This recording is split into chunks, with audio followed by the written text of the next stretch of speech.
Allah berfirman, itu keluasan surga seluas langit dan bumi. Dengan sekian keluasan yang amat luar biasa, uiddat lil muttaqin, disediakan oleh Allah untuk orang-orang yang bertakwa. Siapa mereka? Yang pertama, alladzina yunfiquna fis sarra'i wad dharra.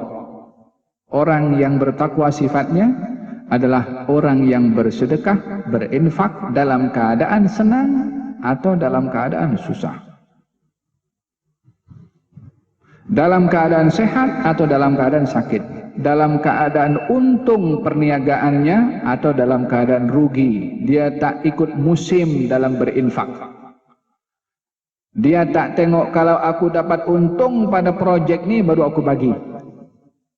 Orang yang bertakwa akan beri dalam keadaan senang atau susah, dalam keadaan sehat atau sakit, dalam keadaan sukar atau mudah.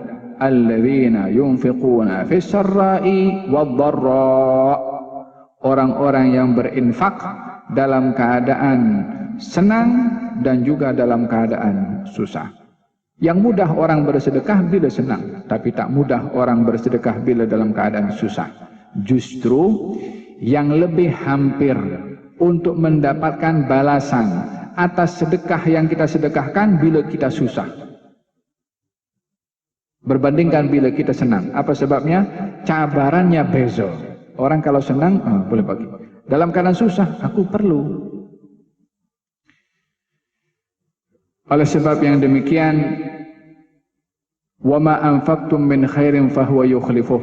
Apa yang kamu infakkan, Allah pasti akan ganti. Kalau satu hari datang seorang ke rumah Sayyidina Ali bin Abi Thalib, kemudian orang itu susah, maka diberi delima. Tak lama lagi datang orang membawa delima, diberi kepada Sayyidina Ali. Ada 9. Katanya yang satu lagi mana? Kata yang bawa delima, macam mana engkau boleh tahu kalau delima itu ada 10? Bukan ada telepon juga masa itu. Macam mana engkau boleh tahu delima itu ada 10? Ya, sebab Allah berfirman dalam Quran, kita bagi 1, Allah bayar 10. Al-hasanatu bi'ashri amthaliha. 1 dibalas 10. Aku dah bagi 1, pasti aku dapat 10. Keyakinan sedemikian ini ada kepada orang-orang yang beriman, balasan daripada Allah Subhanahu wa ta'ala. Seorang bernama, Allahumma salli ala sayyidina Muhammad, Abu Dahdah. Abu Ad-Dahdah. Dia ada kebun. Kebunnya itu ada pokok korma dan rindang. Ada 600 pokok lebih kurang. Satu hari Baginda Kera pun datang pergi ke kebunnya Abu Dahdah karena ada sumber air yang jernih. Maka satu hari Baginda Rasulullah didatangi oleh seorang keluarga yatim mengadu kepada Nabi, ya Rasulullah, saya ini ada rumah nak bangun, namun laluan bangunan itu akan melalui satu pokok korma milik jiran. Jadi saya minta kepada jiran itu supaya memotong pokok kormanya, dia tak mau. Saya nak beli pokok kormanya, dia tak kasih. Tak tahu jiran macam mana, dia angin tak mood tak elok pada masa itu. Nak jual tak mau, nak bagi pun tak mau. Maka Nabi datang bagi tahu kepada jiran itu, berikan satu pokok korma itu kepada kau punya tetangga, aku jamin untuk engkau pokok korma di surga. Dia pikir pokok korma di surga masih jauh, masih lama lagi, dia nak yang cash. Abu Dahdah datang, ya Rasulullah, biar saya negotiate dengan orang itu. Didatangi oleh Abu Dahdah. Kamu tahu kebunnya Abu Dahdah? Kata yang punya pokok korma itu, ya saya tahu. Kamu mahu ambil kebunnya Abu Dahdah dengan satu pokok korma kamu?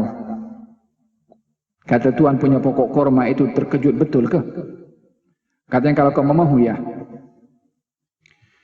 Maka dia bersetuju ambil kebunnya Abu Dahdah dan pokok korma itu diizinkan untuk ditebang. Setelah diambil oleh Abu Dahdah sebagai miliknya, diserahkan kepada anak yatim itu. Katanya, ambil ini daripada aku untuk kamu dan potonglah pokok korma itu, bangunlah rumah kamu. Dia datang kepada Rasulullah, ya Rasulullah, aku dah negotiate dengan jiran itu dan dia bersetuju untuk serahkan pokok kormanya kepada aku, dengan aku serahkan kebun korma aku kepada dia.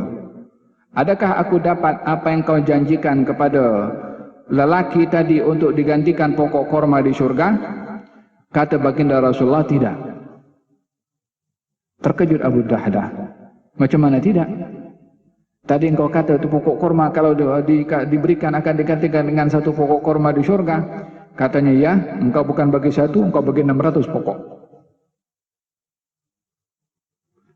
Berapa banyak pokok korma di surga miliknya Abu Ad-Dahdah?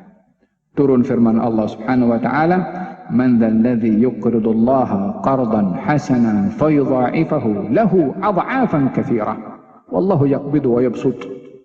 Barang siapa yang menghutangkan kepada Allah, maka akan dipulangkan hutangan itu berlipat kali ganda oleh Allah, dan Allah akan melipat gandakan, dan Allah Maha memberi dan membentangkan pemberiannya.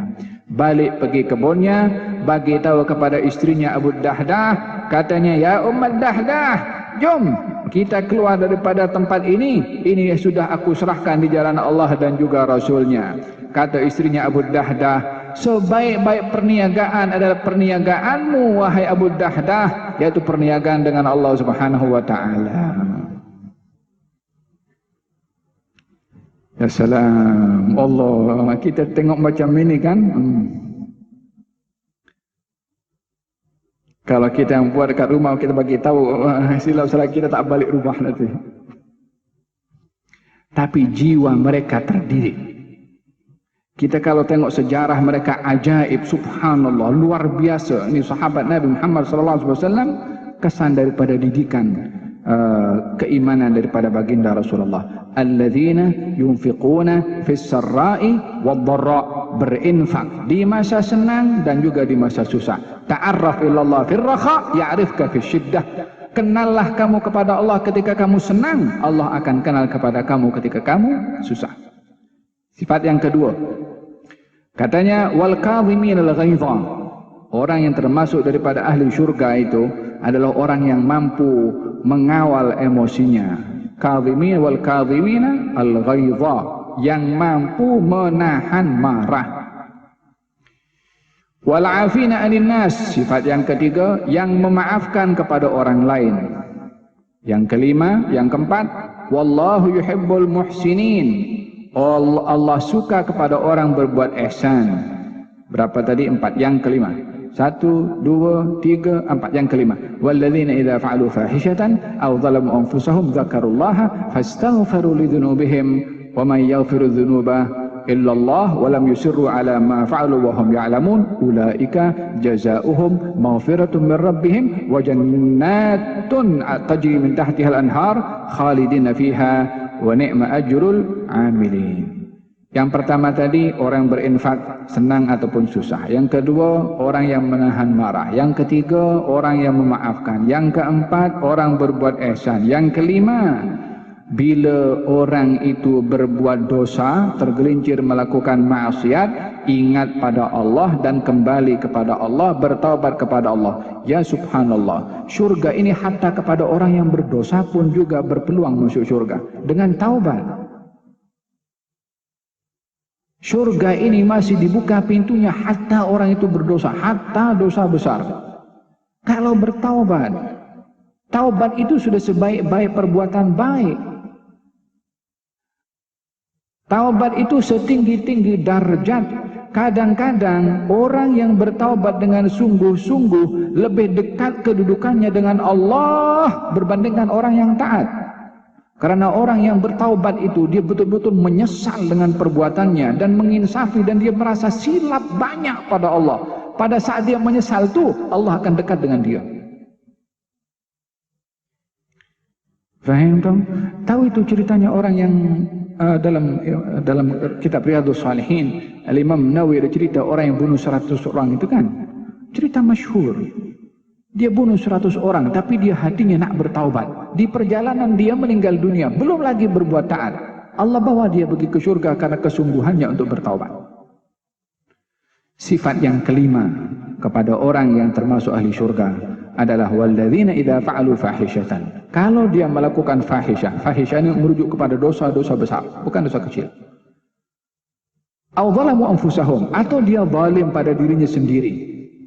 yakni fahisyah melakukan dosa besar, atau dia berbuat zalim kepada dirinya sendiri, yakni tidak menjalankan perintah Allah Subhanahu wa taala, dia zalim kepada dirinya sendiri. Fadzakarullaha, dia ingat pada Allah. Maksudnya ketika berbuat dosa dia tahu ya Allah, dia insaf, dia kembali kepada Allah. Fastaghfaru lidzunubihim, memohon ampun kepada Allah. Wa may yaghfiru dzunuba illallah, dan tiada yang memberi ampun kecuali Allah Subhanahu wa taala, dengan syarat walam yusirru ala ma fa'alu, dia tak buat lagi dosa itu. Setelah dia insaf, setelah dia bertaubat, dia tak nak buat lagi itu dosa. Wa hum ya'lamun, mereka itu daripada 5 tadi ini, ulaika jazaohum maghfiratun mir rabbihim, mereka akan mendapatkan ampun. Tadi ayatnya apa yang pertama? Bersegeralah untuk meraih ampun dan surga. Bagi siapa orang bertakwa? Siapa orang bertakwa? 5 tadi yang saya sebutkan. Kalau 5 itu ada, balasannya ulaika jazaohum maghfiratun. Balasan untuk mereka tadi yang ingin mendapatkan maghfirah dan surga, mereka akan mendapatkan ampun daripada Tuhan mereka, wa jannat, dan surga-surga. Tajri min tahtihal anharu khalidina fiha, akan mengalir di bawahnya sungai-sungai, mereka kekal berada di dalamnya. Wa ni'ma ajrul amilin, sebaik-baik balasan bagi orang-orang yang beramal.